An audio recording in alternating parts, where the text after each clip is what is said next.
अस्सलाम वालेकुम नाजरीन, उम्मीद है आपको हमारी वीडियोस पसंद आती होंगी। बर वक्त वीडियोस देखने के लिए सब्सक्रिप्शन के बटन को प्रेस करें और बेल आइकन को दबाना मत भूलें। आइए चलते हैं अपने बके हिस्से की तरफ। मुझ पर तो शक नहीं किया जा सकता था, मगर मेरे लिए हालात मजीद पेचीदा हो सकते थे और जलंधर पुलिस के जहन में ये ख्याल भी आ सकता था कि आखिर ऐसे कैसे हुआ कि मेरे मंदिर में जाने और वहां से निकलने के बाद 3 आदमियों की लाशें वहां पड़ी हैं।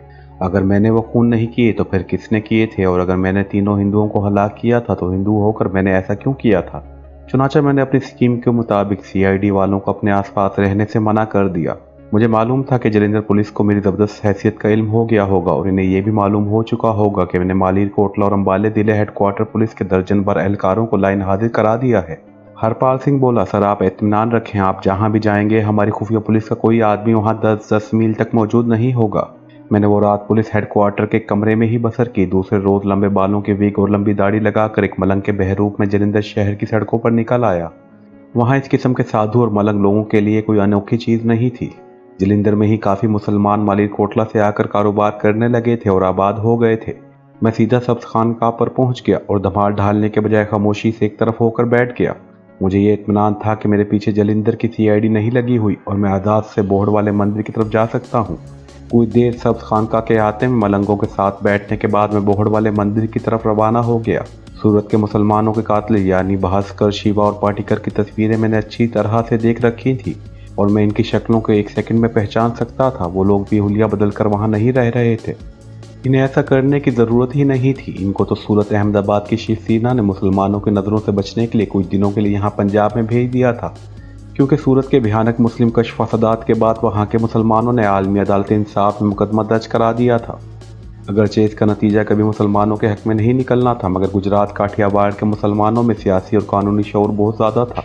वो इसका भरपूर इस्तेमाल करना और इसे अमल में लाना चाहते थे। बोहड़ वाले मंदिर हनुमान जी का मंदिर था। काफ़ी बड़ा मंदिर था। मंदिर के आते में जगह जगह हनुमान की मूर्तियां लगी हुई थी। एक तरफ छोटी छोटी कोठरियां बनी हुई थी। कोने में ऊंचे चबूतरे पर तकोन मीनार वाले मंदिर की इमारत थी। हिंदू औरतें और मर्द पूजा पाठ कर रहे थे। मैं एक मलंग के भेष में था, मगर ये जाहिर नहीं होता था कि मैं मुसलमान मलंग हूँ। मेरे बालों और लंबे गेरू कुर्ते से ये ज़्यादा नुमाया था कि मैं हिंदू जोगी हूँ। ऐसा मैंने जानबूझकर किया था। मैं भी मंदिर के अंदर चला गया। हनुमान की मूर्ति के आगे हाथ बांध कर इसे प्रणाम किया, सर बिल्कुल ना झुकाया। फिर बाहर आकर अहाते में एक तरफ होकर बैठ गया और आते जाते आदमियों को गौर से देखने लगा। मुझे इन लोगों के चेहरे में भास्कर, शिवा, पाटिकर की तलाश थी। मैं काफ़ी देर तक वहाँ बैठा रहा, मगर ये तीनों चेहरे नजर न आए। दोपहर का खाना मैंने वहीं एक लंगर से खा लिया और अपनी जगह पर आकर बैठ गया। वहाँ कई दूसरे जोगी और साधु लोग भी बैठे हुए थे। मंदिर से घंटियों की आवाज़ों के साथ जय बजरंग बली के नारों की आवाज़ कभी कभी आ जाती थी। बैठे बैठे शाम हो गई। भास्कर, शिवा वगैरह मुझे कहीं नजर न आए। मुझे यकीन सा होने लगा कि वो यहाँ से जा चुके हैं, मगर मैंने हिम्मत न हारी और रात वहीं गुजारने का फैसला कर लिया। मेरे पास काफ़ी पैसे मौजूद थे। मैंने एक पुजारी को 50 रुपये देकर कहा, भैया मैं कैलाश पर्वत का साधु मलंग हूँ, यहाँ हनुमान जी के मंदिरों की यात्रा को आया हूँ। रात बसर करने को कोई अच्छा सा ठिकाना मिल जाए तो बेहतर होगा। पुजारी ने कोठरी खोल दी और कहा, महाराज यहाँ आराम करें, किसी चीज़ की ज़रूरत हो तो मुझे बता दें, यहाँ आपको कोई नहीं पूछेगा।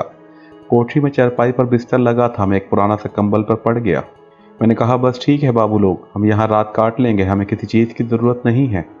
जब वो जाने लगा तो मैंने इसे बुलाकर कहा, भैया हम यहाँ से आगे महाराष्ट्र में हनुमान जी के मंदिरों की यात्रा करने जा रहे हैं।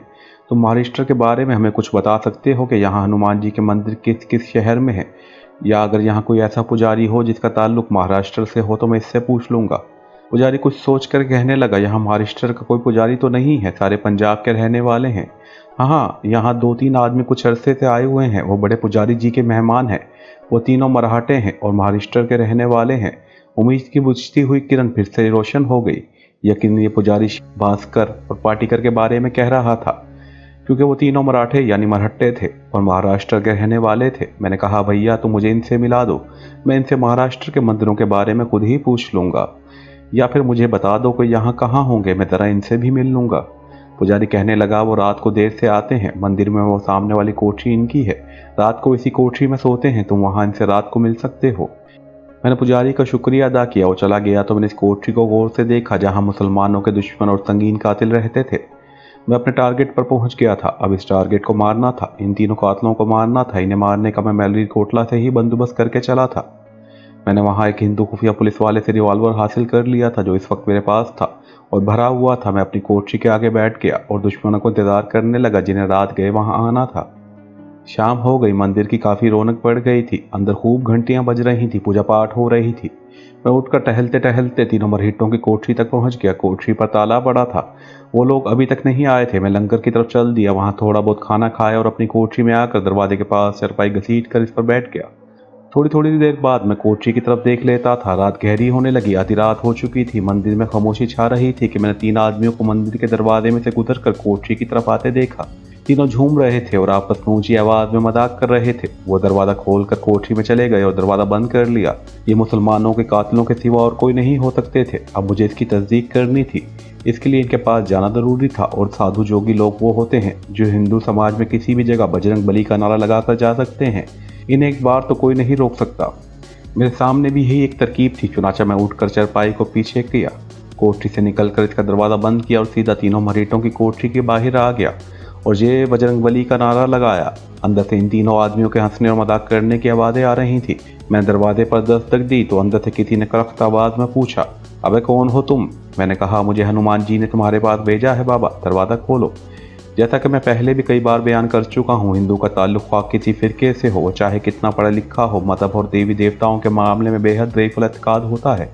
और जोगी साधियों के शराब यानी बद्दुआ से तो ये लोग बेहद डरते हैं। हनुमान का नाम सुनते ही कोठरी का दरवाज़ा खुल गया। मैंने देखा कि रोशनी हो रही थी और मेरे सामने इन 3 शक्लों में से जिनके फ़ोटो मुझे हाजी साहब ने दिखाए थे, एक शक्ल खड़ी थी। ये शिवा था, भास्कर था या पाटीकर था, बहरहाल इन 3 कातिलों में से एक था। मैंने बाकी 3 को भी पहचान लिया। ये सूरत के मुसलमानों के कातिल और मुसलमान औरतों की इज्तिमाई बेहुरमती करने वाले थे। किसी ने पीछे से आवाज़ दी, ओ शिवा, कौन है ये साधु बाबा? शिवा मेरे सामने खड़ा था, कहने लगा, हनुमान जी का पुजारी है। मैंने हाथ ऊपर उठा लिया और बड़े रोबदार आवाज में संस्कृत का एक श्लोक पढ़ा और कहा, तुम बड़े भागवान हो, हनुमान जी तुमसे बड़े खुश हैं। हमें कुछ खिलाओ, हम तुम्हारे आश्रम से कुछ खाए बगैर नहीं जा सकते। यह हनुमान जी का हुक्म है। शिवा ने हाथ बांध लिए और कहा, अंदर आ जाओ साधु महाराज। शिवा थोड़ा थोड़ा झूम रहा था। इसने अंदर दरवाजा बंद कर दिया। मैं वहीं जमीन पर जय बजरंग बली का नारा लगाकर बैठ गया। मैंने देखा कि अंदर 3 चारपाइयां बिछी हुई थी। इनके दरमियान छोटी सी मेज पर शराब की बोतल और 3 गिलास पड़े थे। पास ही पानी से भरा हुआ जग पड़ा था। पाटीकर और भास्कर को मैंने पहचान लिया था। तीनों आदमियों ने पहले ही शराब पी हुई थी और कोठरी में आकर मजीद शराब पीने लगे थे। इनके लिबास मामूली से थे। किसी ने कुर्ता पजामा और किसी ने पतलून बुश शर्ट पहनी हुई थी। तीनों के रंग गहरे सांवले थे और बाल भी काले सिया और घुंघराले थे। पाटीकर और भास्कर चारपाइयों पर नींद दराज होकर बैठे सिगरेट पी रहे थे। पाटीकर ने हंसकर कहा, साधु महाराज, हमारे पास तो इस वक्त शराब ही है, कहो तो तुम्हें भी एक गिलास बना दें। मैंने जय बजरंग बली का नारा लगाया और कहा, बच्चा, हम दारू नहीं पीता, तुम अपने हाथ से पानी पिलाओ तो हम खुश हो जाएगा, क्योंकि तुमसे हनुमान जी बड़ा खुश है। भास्कर ने नशे में सर हिलाते हुए पूछा, साधु जी महाराज, हनुमान जी हमसे क्यों खुश हैं? मैंने कहा, हनुमान जी ने मुझे कहा है कि तुम भारत माता के सच्चे सपूत हो और इस देश में राम राज कायम करना चाहते हो और मलीच मुसलमानों का नाश मार देना चाहते हो। भास्कर ने हंसकर कहा, साधु महाराज, हनुमान जी ने यह बात तो बिल्कुल ठीक कही है। ठहरो, हम तुम्हें मिठाई खिलाते हैं। इसने उठकर संदूक के एक डब्बा खोला जिसमें 4-5 लड्डू थे। शिव और पाटीकर भी मुस्कुराते हुए मेरी तरफ देख रहे थे। पाटीकर बोला, महाराज, ये आपकी किस्मत के थे, मैं तो कल रात सारे लड्डू खाने लगा था। मैंने एक लड्डू उठाते हुए कहा, बेटा, ये लड्डू हनुमान जी की अमानत थे, इन्होंने अपने लिए बचा लिए थे। और मैंने मदे लेकर लड्डू खाने और झूमने शुरू कर दिया। मैंने कहा, बच्चा, क्या तुम हमें इजाज़त दोगे कि हम यहाँ हनुमान जी के प्यारों के चरणों में धरती पर कुछ देर बैठकर प्रसन्न हो? शिवा और भास्कर और पाटीकर तीनों ने खुश होकर कहा, बैठे रहो साधु महाराज, बेशक बैठे रहो, मगर हमें दारू पीने से मना न करना। मैंने हाथ ऊपर उठाकर कहा, जय बजरंग बली, हम कौन होते हैं हनुमान जी के प्यारों को मना करने वाले? तुम अपना काम किए जाओ, हम थोड़ी देर यहाँ बैठेंगे, फिर चले जाएंगे। तीनों पीने पिलाने में लग गए। पहले भी इन्होंने पी रखी थी। कोठरी में आने के बाद वो एक और बोतल निकाल कर खाली कर गए।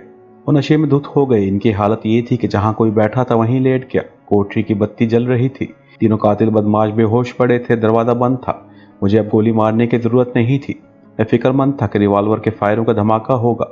लोग उठकर कोठरी की तरफ आ गए तो मामला खराब हो जाएगा। इन लोगों ने अपनी मौत को खुद ही आसान बना दिया था।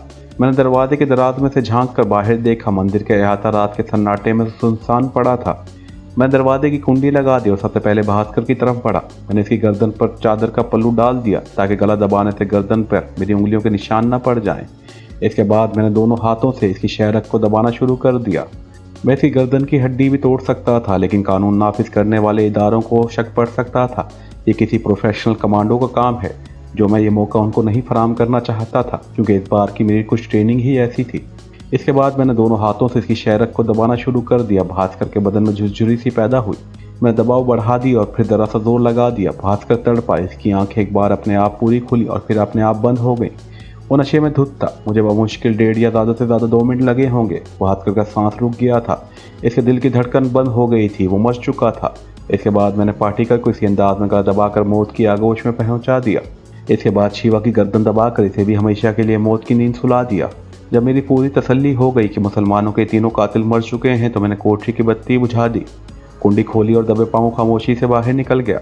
मुझे मंदिर की तरफ जाने की ज़रूरत नहीं थी। मैं कोठरी के से होता हुआ मंदिर की दीवार फलांग कर बाहर सड़क पर आ गया और बड़े मोहतात मगर बज़ाहिर बड़े पुरसकून अंदाज में सब्ज़ खानकाह की तरफ रवाना हो गया। दरगाह पर आधी रात गुजर जाने के बाद भी रोशनी थी और चंद एक अकीदतमंद मदार के पास सर झुकाए बैठे कुछ पढ़ रहे थे। मैं मदार के हक में जो चबूतरा सा बना हुआ था, इस पर जाकर लेट गया। मेरे दिल का बोझ हल्का हो चुका था। मैंने इन कातलों को ठिकाने लगा दिया था, जिन्होंने सूरत के मुसलमानों को गाजर की मूली की तरह काटना और मुसलमान औरतों की सरेआम इज्तिमाई बेहुरमती की थी। मेरा दिल मुतमईन था। मैंने आंखें बंद कर लीं और मुझ पर गनूदगी तारी होने लगी। फिर मुझे नींद आ गई। सुबह काफ़ी दिन चढ़े मलंगों के एक जुलूस धमाल डालता मदार पर आया तो मेरी आंख खुल गई। इस वक्त दिन के 9 बज रहे थे। मैंने उठकर मुंह हाथ धोया, लंगर की चाय पी और मदार को खैरबाद कहकर जलिंदर सिटी पुलिस के हेडक्वार्टर की तरफ चल पड़ा। एसपी हरपाल सिंह मुझे अपने ऑफिस के बाहर मिल गया। इसके पास 2 थानेदार और एक सिख हवलदार खड़ा था। वो थानेदारों से बातें कर रहे थे। मैंने अंदाज़ा लगाया कि मंदिर में 3 आदमियों के कत्ल पर बातें हो रही थी। मैं इनके करीब से होकर इसे ज़ोर से प्रणाम करता हुआ सामने वाले कमरे की तरफ चला गया। हरपाल सिंह ने मुझे कमरे में इंतजार करने का इशारा किया। कमरे में जाते ही मैंने नकली दाढ़ी और नकली बालों की विग उतार दी। इतने में एसपी हरपाल सिंह भी आ गया। इसके चेहरे से परेशानी टपक रही थी। कहने लगा, सर, हनुमान जी के मंदिर में रात 3 आदमियों का खून हो गया है। मैंने कहा, हाँ, मैंने भी ये खबर मदार शरीफ पर सुनी है। ये कौन लोग थे? एसपी हरपाल सिंह बोला, तीनों महाराष्ट्र से वहाँ आए थे। इन्हें गला दबाकर हलाक किया गया है। इन्होंने शराब भी पी रखी थी। किसी दूसरी बदमाश पार्टी का काम लगता है। ये लोग रातों को बदार हुसन में गाना सुनने भी जाया करते थे। डोंट वरी सर, ये तो यहाँ होता ही रहता है। आप सुनाएं, आपका मिशन कहाँ तक पहुँचा? मैंने नकली दाढ़ी और नकली बालों की विग को एक तरफ रखते हुए कहा, सरदार जी, मेरा मिशन तो लंबा लगता है, लेकिन मैंने फैसला किया है कि सबसे पहले इस पाकिस्तानी जासूस को खरीदने की कोशिश की जाए जो यहाँ सिटी जेल में बंद है। हरपाल सिंह बोला, जैसे आपकी मर्जी सर, हम हर तरह से तैयार हैं। मैंने कहा, तुम लोग आज शाम को अपनी स्कीम पर अमल शुरू कर दो। हरपाल सिंह कहने लगा, फिर आप शाम तक इस कमरे में रहें और बाहर ना निकलें। मैंने कहा, मुझे बाहर जाने की ज़रूरत ही नहीं है, लेकिन मैं दिल्ली हेडक्वार्टर में चीफ को एक ज़रूरी पैगाम पहुंचाना चाहता हूं। क्या आपके यहाँ रेडियो ट्रांसमीटर मौजूद है? हरपाल सिंह उठा और बोला, क्यों नहीं सर, हमारे हेडक्वार्टर में सब कुछ मौजूद है, मेरे साथ आ जाएं। वो मुझे एक छोटे से कमरे में ले गया, जहाँ कोने में लंबी मेज़ लगी थी जिस पर रेडियो ट्रांसमीटर रखा हुआ था। एक सिख ऑपरेटर खुफिया कोड में कोई प्रोग्राम नशर कर रहा था। मैंने हरपाल सिंह से कहा, मैं चीफ को तन्हाई में पैगाम पहुँचाना चाहता हूँ। वो बोला, बेफिक्र रहें सर, मैं अभी इस आदमी को बाहर भिजवा देता हूँ। हरपाल सिंह ने ऑपरेटर को इशारा किया। ऑपरेटर ने अपना पैगाम को मुख्तसर किया और ट्रांसमीटर रूम से बाहर निकल गया। इसके बाद हरपाल सिंह भी चला गया। मैं ट्रांसमीटर रूम में अकेला रह गया। मैंने ट्रांसमीटरों का जायजा लिया। छोटे बड़े 5 ट्रांसमीटर थे। इनमें वायरलेस सिग्नल देने वाले भी ट्रांसमीटर थे और छोटे रेडियो ट्रांसमीटर भी थे, जिन पर दूसरी तरफ की बात भी सुनी जा सकती थी। मुझे लाहौर 2-3 खुफिया पैगाम पहुंचाने थे। फ्रीक्वेंसी का मुझे इल्म था, कोड भी मुझे मालूम था, लेकिन मैं शॉर्ट हैंड में भी बात कर सकता था। खुफिया कोड की वजह से जलिंदर सिटी पुलिस के मॉनिटर मेरे सिग्नल को बिल्कुल नहीं समझ सकते थे, इसलिए मैं बेफिक्र था। मैंने कुर्सी पर बैठकर ट्रांसमीटर ऑन किया, अपनी मतलूबा फ्रीक्वेंसी मिलाई और पहला सिग्नल दिया। दूसरी तरफ से फ़ौरन जवाबी सिग्नल मौसूल हो गया। मैंने कोड अल्फाज में कहा, कौन है? दूसरी जानिब से खुफिया ज़बान में कहा गया, मैं बट हूँ। मैंने खुफिया ज़बान में अपना नंबर और नाम बताया और कहा, सब काम ठीक हो रहा है। भारत के फ़िरौन का मैंने पूरा एतमाद हासिल कर लिया है। जलिंदर के जुनूब में इंडिया 2 मार मिसाइल नस्ब कर रहा है। ये एक टीले के अंदर लगाए जा रहे हैं। पूरी तफसील फिर बयान करूंगा। मेरे हमशक्ल की पूरी कड़ी निगरानी की जाए। अगर असली धर्मचंद फरार होकर इंडिया पहुंचने में कामयाब हो गया तो सारा काम खराब हो जाएगा। बट साहब ने खुफिया ज़बान में कहा, ऐसा कभी नहीं होगा। वो शख्स कैद में बंद है और कड़ी निगरानी में है। मैंने कहा, मेरे दूसरा खुफिया पैगाम का इंतज़ार करें। मैंने ट्रांसमीटर बंद करके रिसीवर रख दिया। यह पैगाम बट साहब तक पहुंचाना बहुत ज़रूरी था, जो मैंने दुश्मन के ट्रांसमीटर को इस्तेमाल करके पाकिस्तान पहुंचा दिया था। जब रात हो गई तो मैंने एसपी हरपाल सिंह के साथ खाना खाया और उसने मुझे सारा मंसूबा एक बार फिर समझाया और बोला, सर, आपको ज़रा से भी टॉर्चर नहीं किया जाएगा, लेकिन जेल के कैदियों में आपको शामिल होना पड़ेगा कि एक पाकिस्तानी कमांडो पकड़ा गया है, वहाँ यही मशहूर किया जाएगा। जिसे पूछ-गुछ हो रही है और इसे बहुत ज़्यादा टॉर्चर किया जा रहा है। खाना खाने के बाद मैं और हरपाल काफ़ी देर तक बातें करते रहे। एक बार मुझे फिर बताया कि मुझे दोनों पाकिस्तानी जासूसों में से सिर्फ एक की जासूस की कोठरी में फेंक दिया जाएगा। आगे इस कश्मीरी या पाकिस्तानी कमांडो के साथियों और इसके ठिकाने वगैरह का सुराग लगाना मेरा काम होगा। मैंने कहा ये काम मैं कर लूँगा, मुझे काम करना आता है। लेकिन एक बात ज़रूर ज़हन में रखना कि मैं दिन में या रात में किसी वक्त किसी ख्वाहिश का इजहार करूँ तो फ़ौरन पूरी कर दी जाए। एसपी हरपाल सिंह कहने लगा, सर ये तो हमारा फ़र्ज़ होगा, आपको कुछ कहने की ज़रूरत नहीं है। मैंने जेल के मुतल्लिका अमले को आपके बारे में सब कुछ बता दिया है, हर कोई आपका ख़ास ख्याल रखेगा। आप चलिए मेरे साथ दूसरे कमरे में ताकि आपको दूसरे कपड़े पहना दिए जाएं। मुझे कैदियों वाले कपड़े पहनाने के बाद इन पर थोड़ी मिट्टी मल कर पुराना बना दिया गया। फिर मेरे चेहरे और गर्दन पर ऐसे निशान बनाए गए जैसे मुझ पर बेपनाह तशद्दुद किया गया हो। इसके बाद मुझे आधी रात को कैदियों के वैगन में बिठाकर पुलिस हेडक्वार्टर से जालंधर जेल में लाया गया। मुझे हथकड़ी लगी थी। 2 कांस्टेबल मुझे पकड़कर गाड़ी से नीचे ले आए। एक सिख थानेदार भी साथ था। थानेदार को हमारे खुफिया मंसूबे का इल्म था। सिपाहियों और जेल के अमले को असल बात नहीं बताई गई थी। जेल के स्टाफ में चीफ वार्डन, सुपरिटेंडेंट और एक 2 सीनियर अफसरों को मंसूबा ये सब कुछ समझा दिया गया था और इन्हें हिदायत कर दी गई थी कि वो इस मंसूबे की हवा तक बाहर ना निकालें। मेरी हालत ऐसी थी जैसे मुझे सख्त अज़ियतें दी गई हों। चेहरे और आंखों पर जख्म के मसनूई निशान बनाकर ऊपर पट्टी चिपका दी गई थी। बाल परेशान थे। मुझे जेल की एक कोठरी में बंद कर दिया गया। दूसरे रोज सारी जेल में ये मशहूर कर दिया गया कि एक पाकिस्तानी जासूस पकड़ा गया है जिसको पूछ-गुछ के लिए जालंधर जेल में लाया गया है। पूरा एक हफ्ता गुजर गया। इस दौरान मुझे जेल की कोठरी से निकाल कर दूसरे कैदियों के सामने टॉर्चर चैम्बर में ले जाया जाता। वहाँ जेल का चीफ वार्डन और सिख थानेदार के अलावा और कोई शख्स मौजूद न होता। मैं इन लोगों के दरमियान कुर्सी पर बैठ जाता। थोड़ी थोड़ी देर बाद में 2-4 बड़ी भयानक किस्म की चीखों की आवाज़ें हलक से निकालता। ये बहुत ज़रूरी था ताकि जेल के बाहर जो कैदी या अमले के आदमी थे इस बात पर साबित हो सके कि पाकिस्तानी जासूसों पर तशद्दुद किया जा रहा है। इस तरह एक हफ्ता गुजर गया।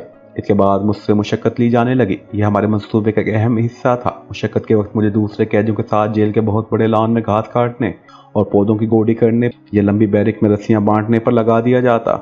मुझे इन दोनों पाकिस्तानी जासूसों में से एक पाकिस्तानी जासूस की शक्ल दिखा दी गई थी जो पहले से जेल में बंद थे और जिनसे मुझे दोस्ती डालकर इनसे भारत में रूपोश पाकिस्तानी जासूसों के बारे में मालूमात हासिल करनी थी। एक रोज मुझे मौका दिया गया कि जिस जगह इन दोनों पाकिस्तानी जासूसों में से एक जासूस मुशक्कत कर रहा था मैं भी इसके करीब जाकर काम करूं। पाकिस्तानी जासूस या पाकिस्तानी कमांडो बैरक के बरामदे में एक तरफ बैठा रस्सियां बांट रहा था। मैं भी इसके करीब जाकर बैठ गया। एक सिपाही मेरे सर पर खड़ा था। वो मुझे गालियां देने लगा। इसे बिल्कुल इल्म नहीं था कि मुझे एक सोची समझी स्कीम के तहत वहां लाया गया है। वो मुझे पाकिस्तानी जासूस ही समझ रहा था। ये हिंदू सिपाही पाकिस्तान का कुछ ज़्यादा ही दुश्मन था। इसने मुझे 2-3 ठुड्डे भी मारे और पाकिस्तान को बुरा भला कहा। मैं खामोश बैठा सोतर को हथेलियों पर जोड़ जोड़ कर रस्सियाँ बुनता रहा। साथ साथ मैं कनखियों से अपने करीब बैठे पाकिस्तानी जासूस को भी देख लेता था। जब सिपाही एक तरफ चला गया तो मैंने पाकिस्तानी कमांडो से कहा, ये लोग मुझे जिंदा नहीं छोड़ेंगे मगर मैं यहाँ नहीं रहूँगा। तुम देख लेना, मैं बहुत जल्द यहाँ से फरार हो जाऊँगा। पाकिस्तानी कमांडो ने मेरी बात का कोई जवाब न दिया। वो खामोशी से अपनी मुशक्कत में लगा रहा। मैंने कुछ देर खामोश रहने के बाद इससे कहा, तुम कैसे बुज़दिल पाकिस्तानी कमांडो हो? इतने अरसे से यहाँ काफिरों का टॉर्चर और बेइज्जती बर्दाश्त कर रहे हो। तुम यहाँ से फरार क्यों नहीं हो जाते? पाकिस्तानी कमांडो फिर भी कुछ ना बोला, अपने काम में लगा रहा। मैंने भारतीय पुलिस और जेल के अमले को 3-4 गालियाँ दी। उसके बाद पाकिस्तानी कमांडो से कोई बात न की, लेकिन मैं ज़्यादा देर तक खामोश न रह सका। आखिर मैंने इससे पूछा, तुम पाकिस्तान के किस इलाके से आए हो? पाकिस्तानी कमांडो ने कहा, मैं कि तुम्हें क्यों बताऊं? मैंने इसके उर्दू बोलने के कश्मीरी लहजे से फ़ौरन अंदाज़ा लगा लिया, ये पाकिस्तानी कमांडो नहीं बल्कि कश्मीरी मुजाहिद है। मैंने इससे बातें करने की काफ़ी कोशिश की लेकिन कश्मीरी कमांडो हूँ हाँ मैं जवाब देता रहा। इसकी वजह साफ जाहिर थी। वहाँ ये बात बड़ी आम थी कि जेल का अमला कभी कभी अपनी तरफ से कैदी डालकर दूसरे कैदियों के राज मालूम करने की कोशिश करता है। कश्मीरी कमांडो भी यही समझ रहा था। पुलिस का मुखबर भी हो सकता है जो पाकिस्तानी जासूसों के भेस में वहाँ डाल दिया गया हो। हर दूसरे दिन रात को मेरी और एसपी हरपाल सिंह की खुफिया मुलाकात होती थी जिसमें मुझसे पूछा जाता था कि मैं अपने मिशन में कहाँ तक कामयाब हुआ हूँ। एक रात हमारी जेल के अंदर ही एक जगह खुफिया मुलाकात हुई तो मैंने एसपी हरपाल सिंह से कहा, सरदार साहब ये पाकिस्तानी जासूस मुझे हाथ नहीं पकड़ा रहा।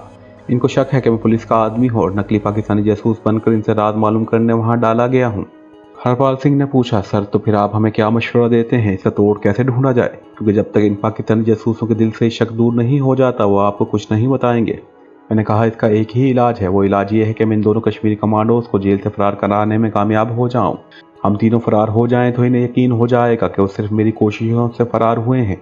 इसके बाद इन्हें यकीन हो जाएगा कि मैं पुलिस का आदमी नहीं हूँ बल्कि इनका साथी और पाकिस्तानी कमांडो हूँ। इसके बाद वो मुझे ज़रूर अपने खुफिया ठिकाने पर ले जाएंगे ताकि वहाँ वक्ती तौर पर रूटपोश होकर मैं आगे कश्मीर या पाकिस्तान की तरफ निकल जाऊँ। इसके बाद जब वो वहाँ से निकलेंगे तो मैं आप लोगों को खुफिया तौर पर खबर कर दूंगा और फिर अचानक आप छापा मार कर हमें गिरफ्तार कर लेना। तो सांप भी मर जाएगा और लाठी भी नहीं टूटेगी। दोनों कमांडो दोबारा पकड़ भी लिए जाएंगे और हमें इनके खुफिया ठिकाने और इनके दूसरे साथियों का इलाज इल्म हो जाएगा। इसके हरपाल सिंह को मेरी तजवीज़ पसंद आई। कहने लगा, सर आप फरार की स्कीम तैयार करें, आप जिस तरह कहेंगे हम इसी तरह करेंगे। मैंने अपने जहन में एक तरकीब तैयार कर ली। अब सिर्फ जेल में बंद दोनों कश्मीरी मुजाहिदों को एतमाद में लेना बाकी था। एक हफ्ते बाद मुझे इसका मौका भी मिल गया। मैंने हरपाल सिंह को बताया कि आज शाम जेल के वार्डन को क्या करना होगा। इस रोज़ शाम की वक्त तयशुदा स्कीम के मुताबिक दोनों कश्मीरी कमांडोज को जेल के पीछे खेतों में मशक्कत पर लगा दिया गया था। मैं भी वहाँ पहले से खेतों में गोडी कर रहा था। मैं काम छोड़कर चुपके से झाड़ियों की ओट में कश्मीरी कमांडोज के पास आया और इधर उधर देखकर इन्हें कहा, मैंने तो यहाँ से फरार होने का मंसूबा बना लिया है, अगर तुम चलना चाहते हो तो मेरे साथ चलो। इस तरह घुट घुट कर मरने से एक बार फरार की कोशिश करते हुए मर जाना ज्यादा बेहतर है। मैं इनसे बातें कर ही रहा था कि स्कीम के मुताबिक दो जमादार और एक संतरी वहां पहुंच गए। संतरी ने आते ही मुझे धक्का देकर गिराया और गाली देकर कहा, तुमको यहाँ आने की इजाजत किसने दी? इसके साथ ही दोनों जमादार और संतरी ने मुझ पर लातों और घूंसों की बारिश शुरू कर दी। इन्हें हमारे मंसूबे का इल्म था, चुनाचा मुझे इस तरह मार रहे थे कि ज्यादा चोट न लगे। वो मुझे घसीटते हुए बैरिक में ले आए। यहाँ आकर इन्होंने मुझे एक अंधेरी कोठरी में बंद कर दिया। दूसरे दिन जेल में यह अफवाह फैला दी गई कि पाकिस्तानी जासूसों पर जेल के अमले ने इतना तशद्दुद किया है कि वो मर गया है। दोपहर के बाद यह अफवाहें फैलाई गई कि पाकिस्तानी जासूस मरा नहीं, जिंदा है, मगर इसकी हालत मुर्दों से बदतर है। 3-4 दिन तक मुझे कोठरी में ही रखा गया और बाहर न निकलने दिया। कोठरी में खाना पीना और हर किस्म की सहूलतें मिलती रहीं। 5वें-6ठे दिन मेरे मुंह सर पर पट्टियां बांध दी गई और जहां कश्मीरी कमांडोज मुशक्कत कर रहे थे, इस जगह कुछ फासले पर मुझे लाकर बिठा दिया गया कि मैं आसानी से इन्हें नजर आ सकूं। 2 संतरी मेरे सर पर खड़े थे और मैं रस्सियां बुनने में मुशक्कत कर रहा था। इसके 3 दिन बाद मेरे मुंह सर की पट्टियां उतार दी गई और एक खबर मशहूर कर दी गई कि पाकिस्तानी जासूस को कश्मीरी कमांडोज के साथ बातें करने के जुर्म में दिन में सिर्फ एक सूखी रोटी दी जाती है। फिर एक दिन स्कीम के मुताबिक मुझे कैदियों में छोड़ दिया गया। सभी कैदी हिंदू और सिख थे। सिर्फ मैं और दोनों कश्मीरी मुजाहिद मुसलमान थे। संतरी और जमादार जानबूझकर हमसे काफ़ी दूर होकर दूसरी तरफ मुंह करके बैठ गए थे। मैं खिसकता हुआ दोनों कश्मीरी मुजाहिदों के पास आ गया। मुशक्कत कर रहे थे, गिलेबान को बाल्टी में से निकाल कर इनकी रस्सियां बना रहे थे। दोनों ने मेरी तरफ हमदर्दाना निगाहों से देखा। इनको मुझ पर थोड़ा सा एतमाद हो गया था। मैंने इनसे मुखातिब होकर कहा, आज की रात मैं यहाँ से फरार हो रहा हूँ। अगर तुम मेरे साथ फरार होना चाहते हो तो रात के 2 बजे जेल की अकबी दीवार के पास पहुंच जाना। ये कहकर मैं तेजी से दूसरी तरफ चला गया। इस रात मेरी हिदायत के मुताबिक जेल की अकबी दीवार में जो पुराना दरवाज़ा था और जहाँ से जेल में सप्लाई वगैरह आया करती थी, वहाँ 2 संतरियों को सब कुछ सिखा पढ़ा कर ड्यूटी पर लगा दिया गया था। मुझे भी एक पिस्तौल दे दिया गया था जिसमें नकली गोलियां भरी हुई थी, यानी इन गोलियों में सिर्फ बारूद ही था। लोहे के टुकड़े निकाल कर फेंक दिए गए थे। जब रात के ठीक 2 बजे तो मैं अपनी कोठरी से निकलकर अंधेरे में दबाव पाँव चलता जेल की अकबी दीवार के सामने ईंटों की ढेर के पास आकर बैठ गया। मैं इस तरफ देख रहा था जिस तरफ कश्मीरी मुजाहिदों की कोठरियाँ थी। इस रात इन कोठरियों के आगे पहरा देने वालों को भी हिदायत कर दी गई थी कि वो 2 बजे रात को चहल पहल कर पहरा देने के बजाय दीवार के साथ टेक लगाकर सो जाने की अदाकारी करें। चुनाचा मैं देखा कि दोनों कश्मीरी मुजाहिद अंधेरे में झुककर चलते हुए ईंटों की ढेर की तरफ आ रहे थे। जब मेरे करीब आए तो मैंने इन्हें पिस्तौल दिखाकर कहा, फिक्र न करो, मैंने एक कैदी के जरिए पिस्तौल हासिल कर लिया था। इनमें से कश्मीरी मुजाहिद ने कहा, दीवार वाले दरवाजे पर 2 संतरी पहरा दे रहे हैं। इन पर तुमने फायर किया तो धमाके से जेल का अमला होशियार हो जाएगा, खतरे का अलार्म बज उठेगा।